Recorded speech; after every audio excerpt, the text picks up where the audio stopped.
The crystal champagne flute shatters against imported marble, golden liquid spreading like spilled dreams. "You people always try to infiltrate spaces you don't belong." Patricia Hartwell's manicured hand connects with dark skin, the slap echoing through Spago's hallowed halls. Celeste Williams stands frozen, her cheek burning crimson beneath mahogany complexion. The entire restaurant crystallizes in silence, forks suspended mid-air, conversations dying like extinguished flames.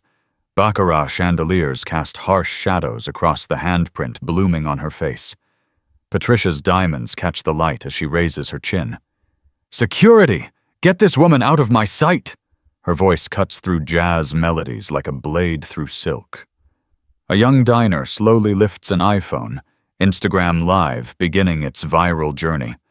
The caption materializes, "Racist Karen attacks black woman at Spago." Celeste's fingers curl into fists, then slowly release. She turns, eyes finding Patricia's with laser precision. "You have no idea what you just started. What happens next will shock you. Drop your thoughts below. Black voices now." 6 hours earlier, morning light streams through floor-to-ceiling windows at the Williams Foundation headquarters in downtown Los Angeles. Celeste Williams stands before a whiteboard covered in charts and numbers, her simple outfit speaking volumes about priorities. Black Levi's jeans hug her athletic frame, a crisp white Target button-down tucked neatly, worn Converse sneakers bearing miles of community work. "We've secured funding for 75 more scholarships this quarter." Her voice rings with genuine joy, not the practiced enthusiasm of corporate speeches. 12 staff members, a tapestry of ethnicities and backgrounds, burst into spontaneous applause. Their shared mission transcends paychecks. These are believers in second chances. The celebration triggers a memory flash. 15 years ago, South Central Los Angeles, a cramped apartment where dreams competed with roaches for space. Young Celeste hunched over textbooks while her mother shuffled between 3 jobs, each minimum wage, none with benefits. The acceptance letter to Stanford had felt like a golden ticket, but the scholarship she'd earned through countless sleepless nights made it real. Her phone vibrates against the conference table. Adrian's name lights the screen with a message that makes her stomach tighten. "Celebration dinner? That Silicon Valley investor wants to meet at Spago tonight." The very name of the restaurant feels like sandpaper against her working-class sensibilities. She types back quickly, fingers betraying her irritation. "Do we have to? Can't we just get in and out?" The 3 dots indicating his typing appear and disappear twice before his response arrives. "Please, baby. This could mean $50 million for the foundation. The kids need this." Celeste glances down at her outfit, a uniform of authenticity in a world of pretense. Rush hour traffic from downtown to Beverly Hills would steal 2 hours, maybe 3. The thought of changing into costume jewelry and uncomfortable heels makes her jaw clench. "Fine, but I'm coming as is. Take it or leave it." Sarah, her assistant for 3 years, catches the expression. "Girl, you know how those Beverly Hills folks are. They'll look at you like you're the help." The warning comes from experience, from countless meetings where donors' eyes skipped over brown faces to find the real person in charge. "Let them look. My work speaks louder than my clothes." Celeste's words carry conviction, but something flutters in her chest. Not fear exactly, more like the alertness prey develops in predator territory. She knows she'll stand out in that glittering fishbowl, a deliberate thumb in the eye of respectability politics. The drive to Spago becomes a journey through memories.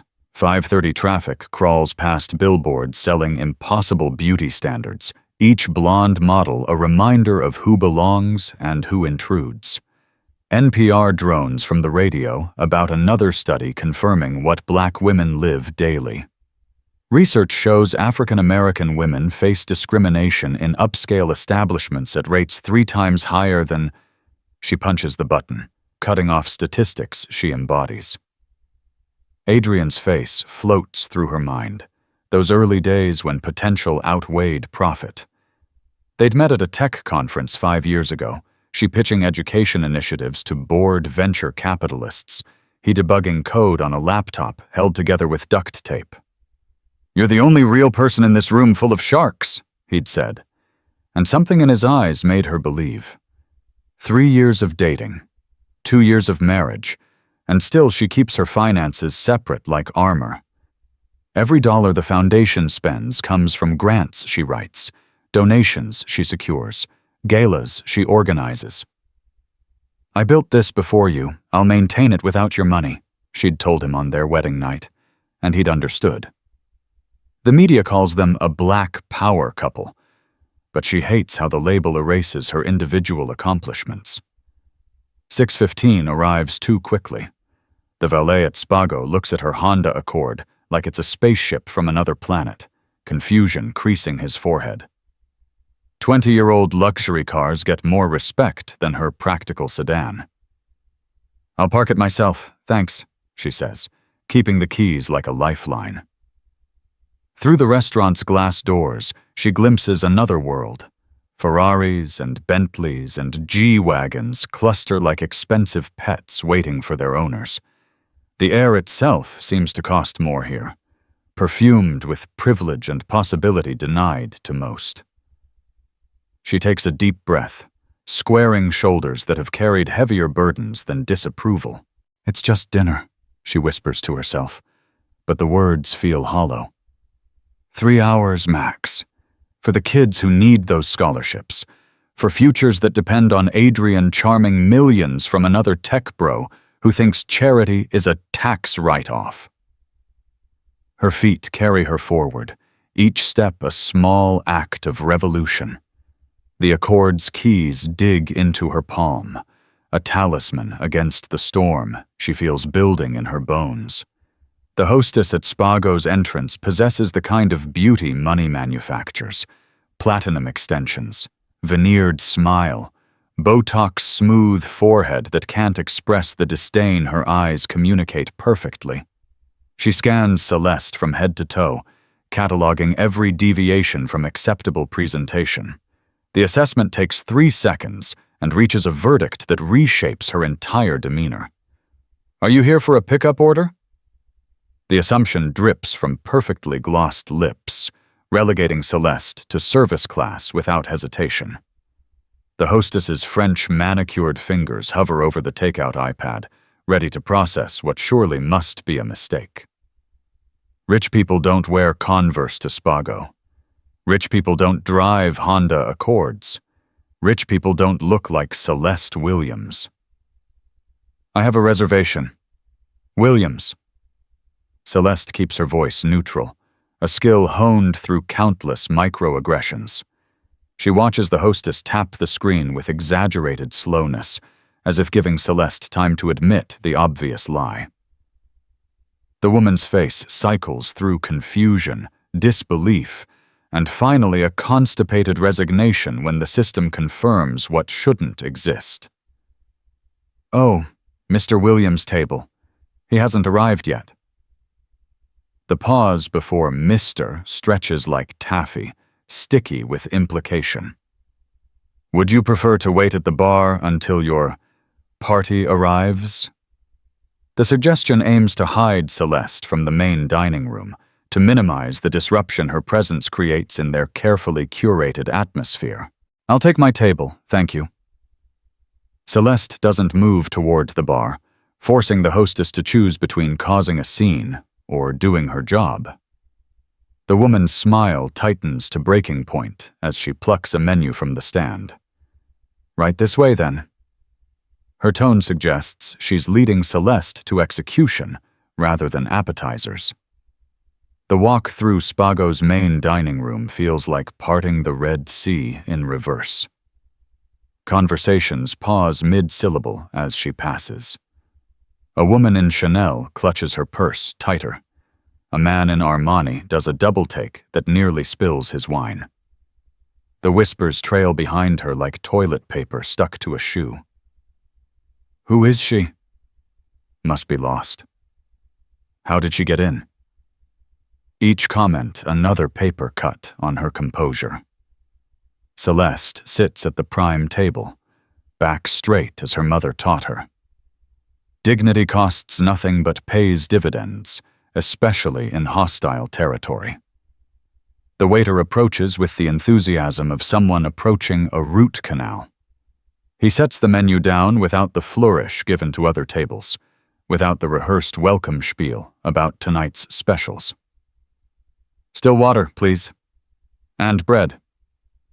Celeste orders the basics, testing whether she'll receive even standard service. The waiter's hesitation speaks volumes. The bread is complimentary, ma'am. He explains it like teaching a child about restaurant customs, as if her appearance automatically equals ignorance about fine dining. 6:45 brings a disturbance in the force. Patricia Hartwell sweeps in like a tsunami of entitlement, her presence reorganizing the room's molecular structure. Everything about her screams money.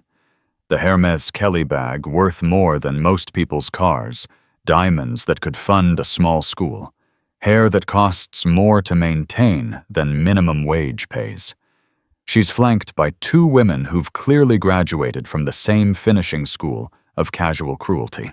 Patricia's radar locks onto Celeste immediately. Something about a black woman alone at a power table triggers every alarm in her privileged nervous system. She leans toward her companions, whispering something that makes them titter like demented birds. Their eyes dissect Celeste piece by piece, finding her wanting in every category that matters to them. Excuse me. Patricia materializes beside Celeste's table, her tone suggesting she's addressing something scraped off her shoe. The scent of her perfume, Tom Ford's fucking fabulous, of course, creates an invisible barrier between them. I think there might be some confusion about the seating arrangements. Celeste looks up from her phone slowly, deliberately, making Patricia wait for her attention. She recognizes the type instantly. The self-appointed gatekeepers of spaces they didn't build, but feel entitled to control. There's no confusion. I'm exactly where I'm supposed to be. Oh, sweetie. Patricia's laugh tinkles like breaking crystal, sharp enough to draw blood. This section is reserved for special guests. Perhaps you'd be more comfortable somewhere else? The suggestion comes wrapped in false concern, but the message screams clearly. You don't belong here, and we all know it. I'm waiting for my husband. Celeste returns to her phone, dismissing Patricia with the same energy she'd dismiss a telemarketer. The calculated indifference strikes like a slap, making Patricia's surgically enhanced nostrils flare. How dare this woman, this clearly out-of-place person, treat her like she's irrelevant? Your husband? Patricia's voice rises enough to ensure nearby tables catch the performance. Here? At Spago? She laughs again, louder this time, recruiting an audience for the humiliation she's orchestrating. Sweetheart, the staff entrance is around back. I'm sure your boyfriend knows you can't visit during work hours. The words land exactly as intended. Several diners turn to watch, their expressions ranging from embarrassment to entertainment. A few phones emerge from pockets, sensing the social media potential of whatever's unfolding. Celeste feels the familiar burn of being made a spectacle, of having her humanity questioned for sport. I'm a guest, not staff. Celeste's voice drops to a temperature that could freeze champagne. She stands slowly, using her height advantage to look down at Patricia's Botoxed face. And I don't owe you any explanations about my presence here or anywhere else. Patricia steps back instinctively, then recovers with the speed of someone unaccustomed to being challenged. No need to get defensive. I'm simply trying to help you avoid further embarrassment. She gestures at Celeste's outfit with a manicured hand. Jeans? At Spago? What's next? Pajamas at the opera? Her friends cackle on cue, the sound attracting more attention like blood draws sharks. The waiter hovers nearby, clearly torn between intervening and avoiding the wrath of either woman. The manager starts crossing the room, his expression suggesting he'd rather be anywhere else but heading toward this confrontation. Mrs. Hartwell, perhaps we should... The manager begins, but Patricia cuts him off with an imperious wave. I'm handling a situation here. This person is clearly trespassing on false pretenses. She turns back to Celeste, volume increasing with confidence. What's your game? Hoping to catch some lonely businessman, running an escort service from table to table? The accusations escalate with each word, Patricia building momentum like a boulder rolling downhill. Other diners pretend not to stare while hanging on every word. A young man at a nearby table lifts his phone, the Instagram Live notification barely visible on the screen. The digital audience begins gathering, comments starting their rapid scroll. You people always try to infiltrate spaces you don't belong. Patricia's voice cracks with the strain of manufactured outrage. Coming here with your sob stories and your calculated looks, hunting for meal tickets. Well, not on my watch. Not in my restaurant. Your restaurant? Celeste's laugh contains no humor, only the exhaustion of someone who's heard variations of this song too many times. Last I checked, Wolfgang Puck's name was on the door, not Patricia. She deliberately pauses, making Patricia fill in her own last name like a scolded child. Hartwell. Patricia Hartwell. The woman straightens like her name should trigger recognition and retreat. And I've been coming here since before you were probably born. I know who belongs and who's pretending. The live stream viewer count climbs steadily.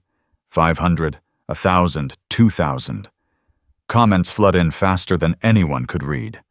The digital jury assembles in real time, waiting for the verdict of whatever trial Patricia's conducting. The tension stretches like a rubber band pulled to its limit. What kind of person are you? Celeste asks quietly, but the acoustics carry her words perfectly. The question hangs in the air like incense, forcing everyone to breathe it in. Patricia's face flushes beneath her makeup, the first crack in her composure showing. The kind who protects standards, the kind who maintains quality, the kind who knows the difference between us and them. The final word drops like a guillotine, severing any pretense about what this confrontation really concerns. It was never about genes or reservations or belonging. It was always about melanin and merit, about who gets to exist in certain spaces without question. Then Patricia's hand moves. Time slows as her palm arcs through the air, diamonds catching light like a constellation of hatred. The slap connects with Celeste's cheek, with a sound that silences the entire restaurant. The force turns Celeste's head, her braids swinging like a pendulum, marking the exact moment everything changes. The slap echoes through Spago like a thunderclap, reverberating off crystal and marble until even the kitchen staff peer through service windows. Celeste's hand rises instinctively to her cheek, feeling the heat bloom beneath her fingers. The silence stretches taut as piano wire, every breath in the room synchronized in shock. Now, will you leave? Patricia's chest heaves with exertion, as if striking another human being required Olympic-level effort. Her friends stand frozen behind her, their smiles fossilized into grimaces. One clutches her wine glass so tightly the stem threatens to snap. The other's phone dangles forgotten in her hand, recording nothing but her own designer shoes. Celeste straightens slowly, deliberately, each vertebra stacking with practiced control.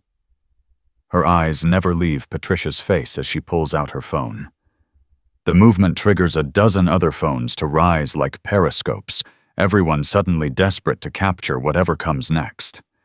The livestream viewer count spins like a slot machine. 10,000, 20,000, climbing faster than cryptocurrency in a bubble.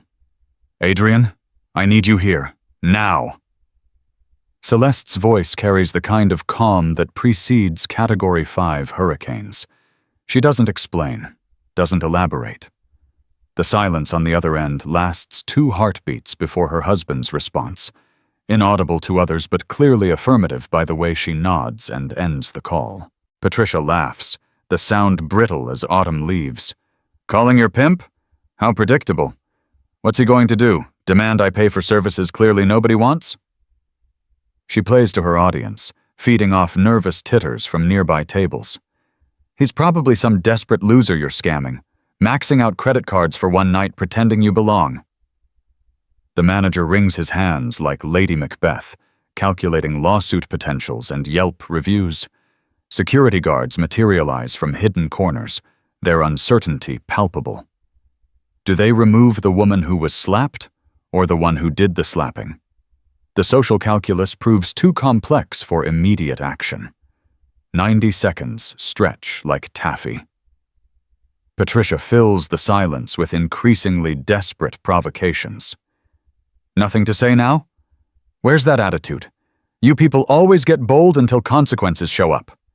She gestures wildly, performing for phones and sympathizers alike. This is what happens when we let standards slip, when anyone can walk in claiming they belong. The front door opens with the quiet authority of money that doesn't need to announce itself. Adrian Williams enters like a force of nature dressed in Tom Ford, every thread tailored to perfection. He doesn't hurry, doesn't rush. Men who own things rarely do. Behind him walks Marcus Chen, Silicon Valley's apex predator, whose mere presence shifts the room's power dynamics like tectonic plates. The recognition ripples outward from staff to diners. Spines straighten. Conversations die. The maitre d' abandons his podium to intercept them, but Adrian's trajectory remains fixed on one point, the red mark blooming on his wife's face. His jaw tightens with each step, controlled fury radiating from every pore. Mr. Williams!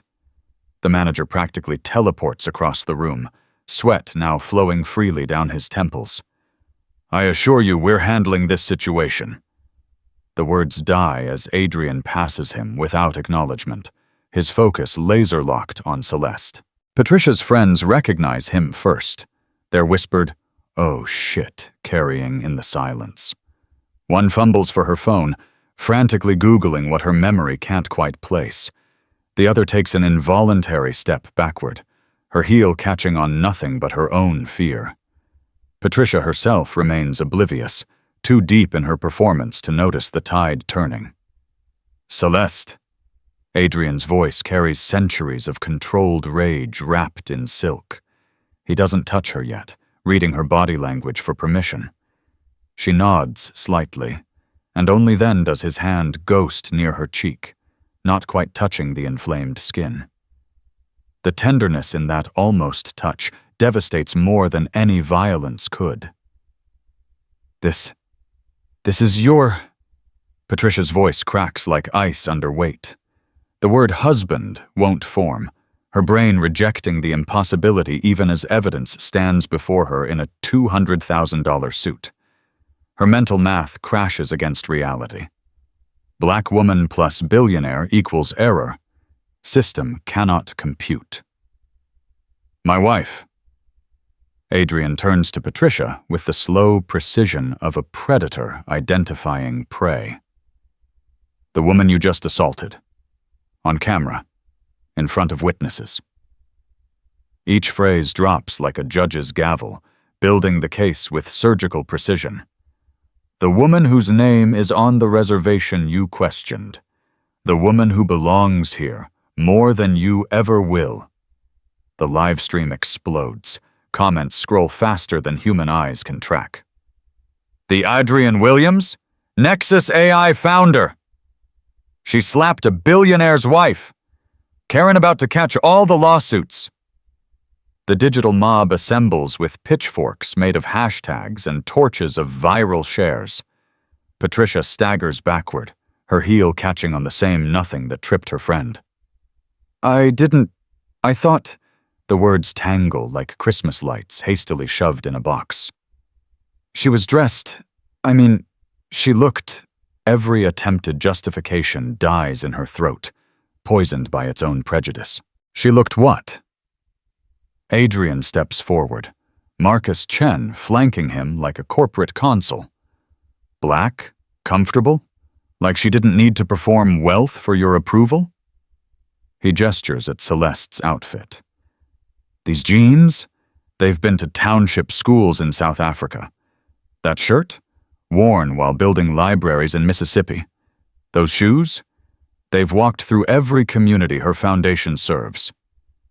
Marcus Chen speaks for the first time, his voice carrying the weight of Silicon Valley's judgment. Patricia Hartwell, you serve on my wife's hospital board. Served. Past tense. The termination lands like a sniper's shot, precise and fatal. Your resignation will be processed within the hour. You can't! Patricia's mask slips completely, revealing the panic beneath. I've donated millions! My family's name is on the cardiac wing! She spins, looking for allies, finding only averted eyes and recording phones. Even her friends have created distance, suddenly fascinated by their manicures. Money doesn't wash away assault, Celeste finally speaks, stepping around Adrian to face Patricia directly. Let's discuss your Hartwell Foundation, shall we? 60 million in assets, 0% allocated to black communities, 20 board members, not one black face, thousands of scholarships, statistically 0 to black students. The math of discrimination laid bare makes Patricia flinch. That's not... We serve everyone equally. The lie tastes bitter even to her, evident in how her voice trails off. The phones capture every micro-expression, every tell that she knows exactly what she's done and why. But you'll take our money when we donate, won't you? Celeste continues, building momentum. Happy to cash checks from black athletes and entertainers for your galas. Just don't want us at the table unless we're serving it. The truth cuts cleaner than any blade, leaving Patricia exposed in her designer armor. This is ridiculous! Patricia tries to rally, but Celeste cuts her off. What's ridiculous is thinking you can put your hands on another human being without consequences. She turns to the manager, who looks ready to faint. She assaulted me. I want her banned. Permanently. The manager looks between Patricia, old money, big spender, and Adrian, new money, bigger spender, calculating rapidly. Adrian helps his math. Williams Enterprises holds our annual gala here next month. 500 guests, $2 million minimum. The threat doesn't need stating. It hangs in the air like smog. Banned. Absolutely. Lifetime. The manager nods so vigorously, his comb-over threatens to relocate. Mrs. Hartwell, I'm going to have to ask you to leave. Immediately. And permanently. The words cost him physically, each syllable aging him a year. Patricia's world tilts off its axis. Spago isn't just a restaurant to her kind. It's a throne room where power congregates over truffles. Being banned means social death, exiled from the kingdom of relevance. This isn't over, she hisses, grasping for any leverage. My lawyers will advise you to take the deal I'm about to offer. Celeste's smile contains no warmth, only the satisfaction of checkmate achieved. Because the alternative is criminal charges with hate crime enhancements, civil suits that will make headlines for years, and this video played in every courtroom from here to New York. Patricia's face cycles through emotions like a slot machine spinning for the losing combination. Desperation finally lands, triggering her most vicious instincts. Cornered animals always show their truest nature, and Patricia Hartwell's nature proves venomous as a designer snake. You know what? Fine. You win. Her voice drips artificial sweetness over arsenic. You got exactly what you wanted, didn't you? Snagged yourself a billionaire playing the victim card perfectly. She addresses the room now, performing for the phones like a Shakespearean villain. Look at her! The strategic genius who plotted this whole thing. Enough! Adrian's voice booms like thunder, but Celeste places a hand on his arm. The touch speaks volumes. Stand down. Let me handle this. Their silent communication, born of genuine partnership, only fuels Patricia's theory. See? They're coordinating. The paranoid projection of a woman who can't conceive of authentic love between equals. No, let her finish. Celeste's composure unsettles more than anger would. I want everyone to hear exactly what she thinks. Every assumption, every prejudice, every racist fantasy she's concocted about my marriage. She addresses the live stream directly. Pay attention. This is what we deal with when we dare to exist in certain spaces. Patricia mistakes permission for vindication. Oh, please, this whole thing is so transparent. Young, beautiful, strategic. She gestures wildly at Celeste's body like evidence in a trial. You played the strong, independent woman card until the ring was secured. Probably had the whole seduction mapped out. What was it? The struggling non-profit director who just happened to catch his eye? The words hit different because they echo Celeste's deepest fears. Every successful black woman who marries well knows this accusation waits in wings, ready to poison any joy. The tremor in her hands betrays the impact, and Patricia pounces on the tell like a predator scenting blood. Strike a nerve? Truth uncomfortable? Patricia's smile stretches grotesque beneath fillers. You think I haven't seen your type before? Using your assets. Playing the long game? Get pregnant next, right? Lock it down with a baby he didn't plan? The slurs flow freely now, each one carefully chosen to wound. The livestream audience divides like the Red Sea. Comments war in real time. She's speaking facts, though, battles with racist trash showing her whole ass. The digital jury splits along predictable lines, some eager to believe the worst about a black woman's success, others recognizing Patricia's playbook from their own experiences. Marcus Chen starts forward, but Adrian stops him with a look. They both recognize something shifting in Celeste's posture. Pain transforms into power. Hurt crystallizes into purpose. She's about to reveal something that will change everything, and they know better than to interrupt her truth. You want to know the real story? Celeste's voice carries through the restaurant like a sermon from a mountaintop. Let me tell you about the billionaire I trapped.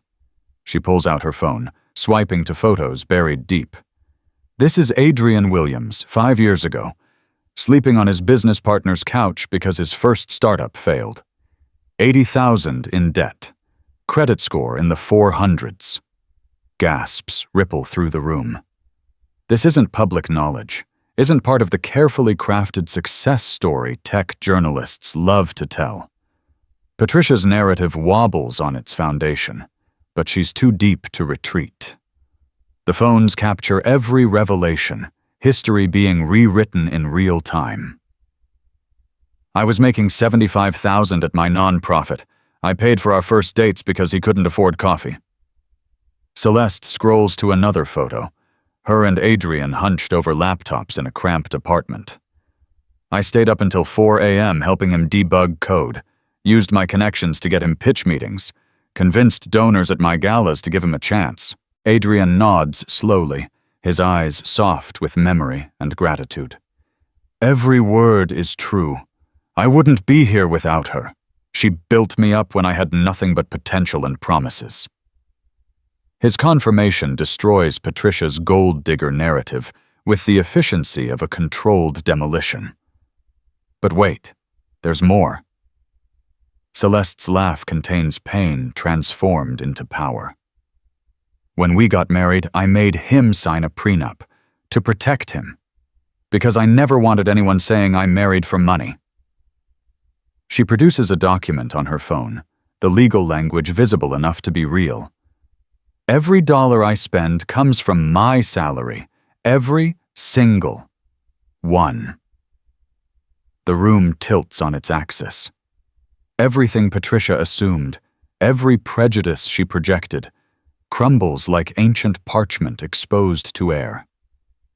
But Celeste isn't finished. She holds up her car keys like evidence in court. This Honda key? I drive a 2019 Accord, while he has a Bugatti. My choice. Because women like me, we build our own tables. We don't need to steal seats at yours. But you're here at Spago. Patricia grasps for any thread to support her unraveling narrative. The desperation in her voice pitches higher, a drowning woman clutching at waves. Dressed like that. It doesn't make sense. The confusion of someone whose world view won't accommodate reality. I'm here supporting his business dinner, like partners do. Celeste steps closer, using her height advantage to look down at Patricia's crumbling facade. Like I've done since before he had a business to dinner about. That's what real relationships look like, not that you'd recognize one. Marcus Chen interjects with surgical precision. Can confirm everything Mrs. Williams says. She turned down a board position with my firm, 7 figures. Said she didn't want nepotism accusations. He pauses for effect. First time I've ever seen qualified expertise reject that much money on principle. The live stream explodes. Queen energy! She been had her own! Patricia punching air right now! The narrative shifts completely. Patricia isolated on an island of her own prejudice. Even her friends edge further away, suddenly remembering urgent appointments elsewhere. Let me show you something. Celeste swipes to a photo gallery. Hundreds of young faces, all beaming in graduation caps. 523 kids, full scholarships, my program. Before I met anyone. Kids who look like me, who came from where I came from, who deserve chances despite people like you. She turns to address the cameras directly, knowing this moment transcends one restaurant, one confrontation. To every black woman watching who's been accused of gold digging when all you did was love someone who happened to have money, who's been told you don't belong in spaces you can afford, who's had every achievement credited to a man, every success questioned, every joy poisoned by other people's prejudice. You see what we deal with? The speech builds momentum like a revival meeting. Can't be broke, or they call us welfare queens. Can't marry rich, or we're gold diggers. Can't struggle, or we're proving stereotypes. Can't succeed, or we must have slept our way up. But we rise anyway. We love anyway. We thrive anyway. Patricia tries one final interruption. This is all very noble, but... Her voice cracks, the performance finally faltering. She's lost the room, lost the narrative, lost everything but the stubborn refusal to admit fault. Pride proves stronger than sense, pushing her toward one last catastrophic mistake. But what? You still think I'm beneath you? Celeste's question hangs like smoke in the air. Even knowing my resume? My impact? My choices? She laughs, the sound carrying years of similar encounters. That's the problem. It was never about money or clothes or reservations. It was about my skin, my existence in your space, and that's why you're going to face consequences. Consequences? Patricia spits the word like spoiled wine. What consequences? A lawsuit I'll settle? Some bad press my publicist will spin? The bravado rings hollow. Everyone can hear the fear beneath. You think you've won something here? You've just proven what you really are. Calculating. Manipulative. Everything I said. The final accusation hangs in the air like a challenge. Celeste considers it carefully, then smiles. It's not a happy smile or a cruel one. It's the smile of someone about to flip the last card in a game that was rigged from the start. The live stream holds its collective breath, waiting for whatever comes next. The smile on Celeste's face unsettles Patricia more than anger ever could. It's the expression of someone who's already won and knows it. Around them, the restaurant holds its breath like a congregation waiting for the sermon's climax. The livestream viewer count passes 500,000, comments scrolling too fast to read. Consequences. Celeste tastes the word like fine wine. Let me explain consequences to you, Patricia. Real ones, not the kind your lawyers make disappear. She turns to the manager, who looks ready to melt into the marble floor. First, she's banned, not just from here, from every establishment in the Hillcrest Hospitality Group. The manager nods frantically, already calculating the corporate call he'll make. Hillcrest owns 40% of LA's premium dining. Patricia's social calendar just developed massive holes. Of course, Mrs. Williams. I'll notify all properties immediately. His fingers fly across his phone, setting dominoes in motion. That's just the beginning. Celeste addresses Patricia directly now. You're going to post a public apology. Every platform. Instagram, Facebook, LinkedIn, that prehistoric Twitter account you barely use. She counts them on her fingers like a teacher explaining arithmetic. You'll admit what you did and why. The real why. The racist assumptions, the classist prejudice, all of it. I won't humiliate myself, Patricia starts, but Celeste cuts through her protest like a hot knife through butter. You already did that. This is accountability. Post it within 24 hours, or I press charges. Assault with hate crime enhancements. Your lawyer friends can explain what that means for someone with your zip code. The threat lands with precision. Hate crime enhancements in Beverly Hills? The scandal would destroy what's left of Patricia's social standing. Her charity galas would hemorrhage donors. The country club whispers would become roars.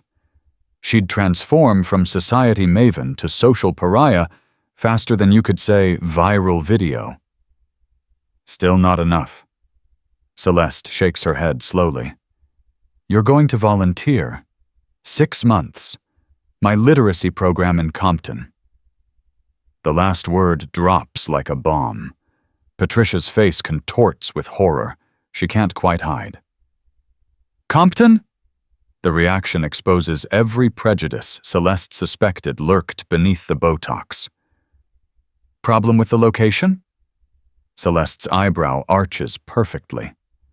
The trap springs shut. Patricia can't object without confirming every racist assumption she's denied. The phones capture her stammering, the moment her mask fully disintegrates. No problem. Of course not.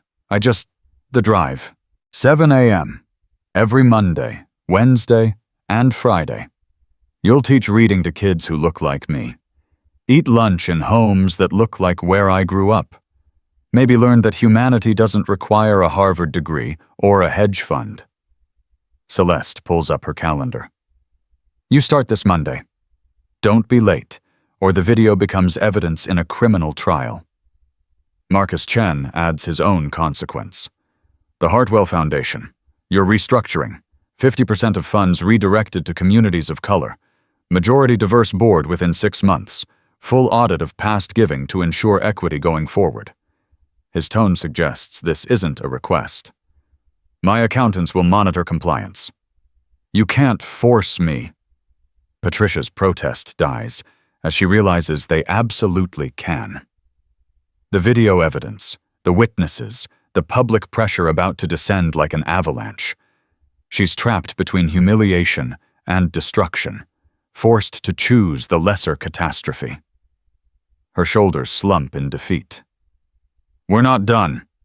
Adrian finally speaks, his voice carrying boardroom authority. Spago is implementing mandatory bias training, monthly, for all staff. He addresses the manager directly. From hostesses who assume black women are picking up takeout to servers who explain bread is complimentary like we've never dined out before. The manager winces at the accuracy. Yes, Mr. Williams, we'll begin immediately. I sincerely apologize for our staff's assumptions tonight. He turns to Celeste with genuine remorse. There's no excuse for how you were treated before this incident.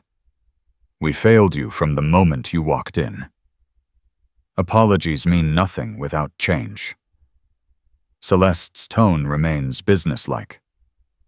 Hire from diverse communities. Not just servers, management, hostesses, every level. Partner with hospitality programs at HBCUs. Create a diversity officer position with actual power to address incidents before they escalate to assault. Every demand lands with purpose. The live stream audience watches systemic change happen in real time, not through protests or boycotts, but through one woman refusing to accept anything less than transformation.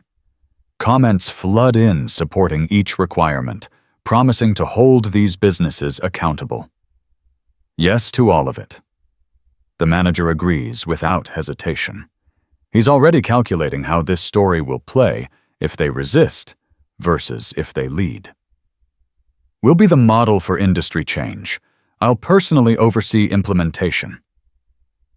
Smart business disguised as moral awakening, but Celeste will take progress however it comes. Patricia stands there, stripped of power and pretense. Her friends have vanished like morning mist, probably already crafting distance statements for their social media. The other diners avoid eye contact, suddenly fascinated by their $60 appetizers. She's become radioactive in real time, contaminated by her own hatred. One last thing. Celeste steps closer to Patricia, voice dropping low enough that only nearby phones catch it. You're going to learn something in Compton.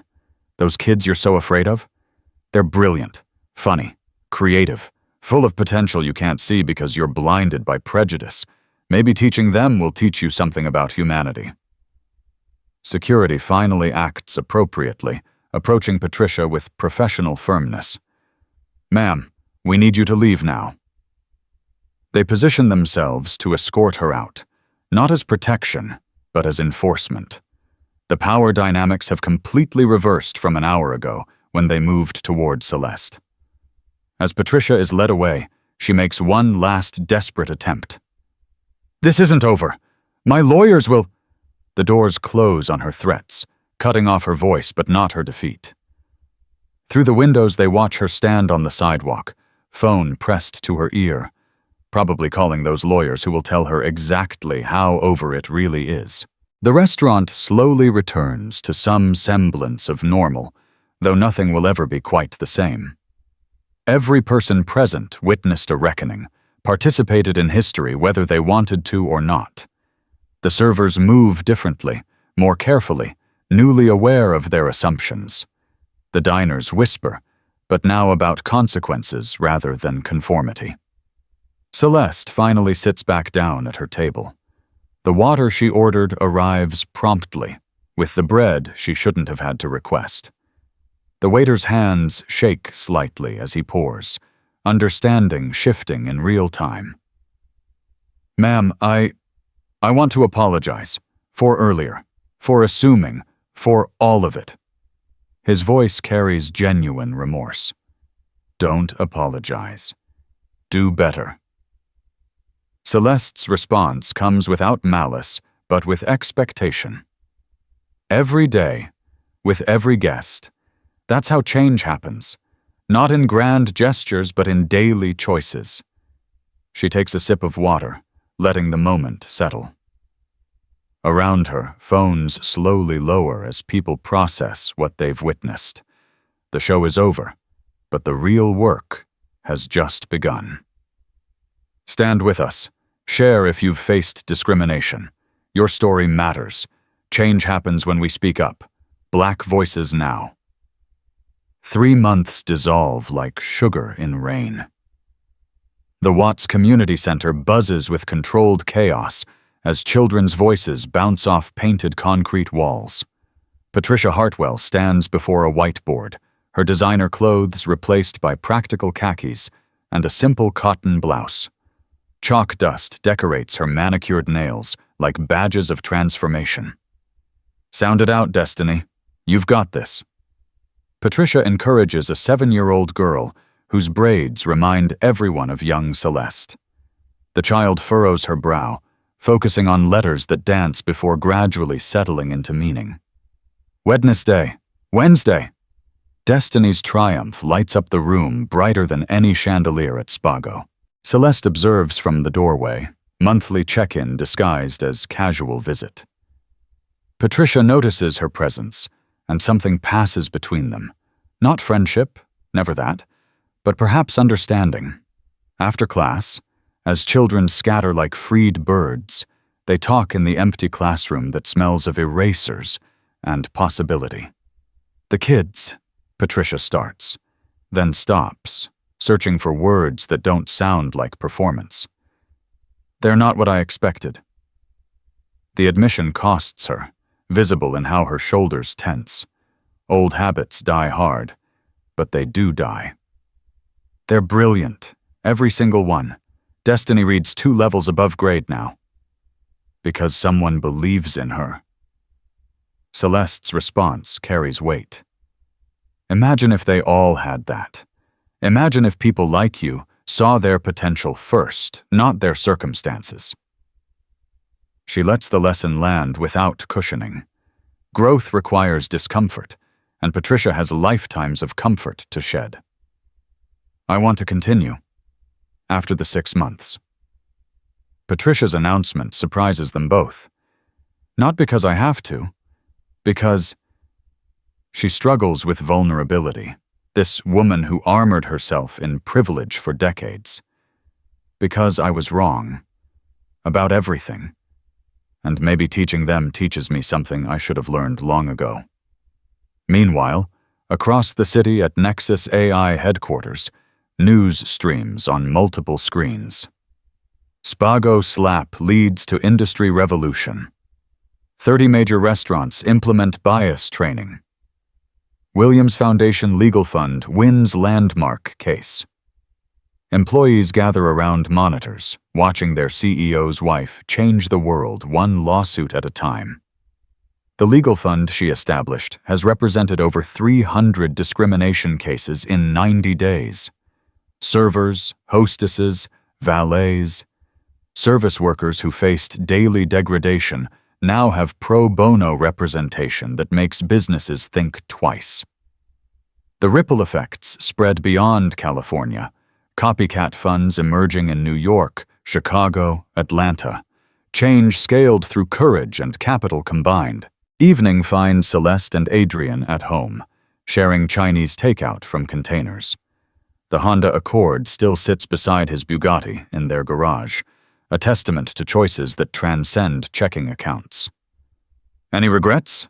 Adrian asks between bites of lo mein, the question carrying 3 months of accumulated weight. Celeste considers carefully, sorting through emotions like files. I regret staying silent so long. All those microaggressions I swallowed, all those misunderstandings I let slide. How many other women bite their tongues right now, in restaurants and boardrooms and everywhere else? The math of silence weighs heavy. Millions of moments where dignity gets sacrificed for peace. Her phone buzzes with another viral video, another confrontation. But this time, bystanders intervene. A white woman berating a black customer finds herself surrounded by other diners refusing complicity. They quote Celeste's words. Document. Organize. Demand better. The crowd holds their phones high, creating a forest of accountability. See? Change. Adrian's pride warms the room more than their food. But Celeste shakes her head slightly, tempering celebration with reality. Beginning of change. We turned one slap into systemic reform, but Patricia was caught on camera. What about all the ones that aren't? What about the subtle stuff, the looks, the assumptions, the opportunities that disappear without explanation? Later that week, Spago hosts the Williams Foundation annual gala. The transformation strikes immediately. Diverse staff move confidently through the space, from servers to shift managers. The new hostess, a young black woman named Jasmine, greets Celeste with genuine warmth that needs no corporate training to achieve. Celeste addresses the mixed crowd, her voice carrying hard-won authority. "They thought I didn't belong here. They were wrong. I belong anywhere my feet can take me. My mind can imagine, my heart can dream. We all do." The words land different in this space, where privilege once gate-kept so carefully. When they try to slap us down, literally or figuratively, we stand taller, not just for ourselves, but for everyone who's heard "you don't belong here." The camera pulls back slowly, revealing a room transformed. Not just in demographics, but in energy, in possibility, in the radical notion that excellence comes in every shade. Patricia, watching from her required attendance, nods slowly. She's learning, finally, that making space for others doesn't diminish your own light. It amplifies it. But the work continues, Celeste concludes, raising her water glass in a toast. Every day, in every space, until "you don't belong here" becomes history. Until belonging isn't granted by gatekeepers, but claimed by right. Until a black woman in jeans at a 5-star restaurant is just another Tuesday night. The applause thunders through Spago's halls, but Celeste knows applause fades. What matters is tomorrow. Who gets hired? Who gets served? Who gets seen as fully human? She touches her cheek where Patricia's hand landed 3 months ago. The mark faded in hours, but the movement it sparked promises to outlive them all. Your voice matters. Your story counts. Join the movement, Black Voices now, because silence never changed anything. Speak up, stand up, rise up. Together, we transform moments of hate into movements of hope.